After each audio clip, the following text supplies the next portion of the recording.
Indian premier league IPL এর চলতি আসরে আজ সানরাইজার্স হায়দ্রাবাদের বিপক্ষে মাঠে নামবে বলিউড কিং শাহরুখ খানের কলকাতা নাইট রাইডার্স। এখন পর্যন্ত টুর্নামেন্টের সবচেয়ে ধারাবাহিক দল কেকেআর 9 ম্যাচে জিতেছে 7টিতেই। দুর্দান্ত ফর্মে রয়েছে গৌতম গম্ভীর, রবিন থাপ্পারা। 3 নম্বর পজিশনে নামা রবিন থাপ্পা 225 রান করেছে 181 স্ট্রাইক রেটে। এই ম্যাচ নিয়ে গৌতম গম্ভীর বলেছেন, সানরাইজার্স হায়দ্রাবাদের বিপক্ষে আমাদের জেতাটা অতটা সহজ হবে না।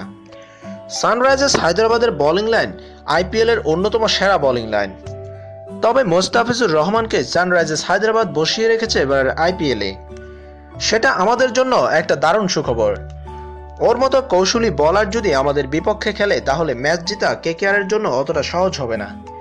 এদিকে আইপিএল এর বিশ্লেষকরা বলছে, মোস্তাফিজুর রহমানের মতো খেলোয়াড়কে কিভাবে সানরাইজার্স হায়দ্রাবাদ এক ম্যাচ দ্বারা বিচার করছে।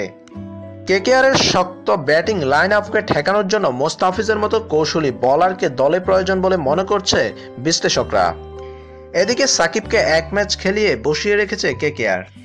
বিশ্বসেরা এই অলরাউন্ডার যেন দামই পাচ্ছে না এবারের আইপিএলে। আজ মুখোমুখি হতে যাচ্ছে বাংলাদেশের এই দুই খেলোয়াড়। বিশ্লেষকদের এই মতের পরে আজ সানরাইজার্স হায়দ্রাবাদ কি মোস্তাফিজকে দলে ফেরাবে, নাকি গৌতম গম্ভীর সাকিবকে আজ সুযোগ দিবে আরেকটা তার ম্যাচে ফেরার জন্য।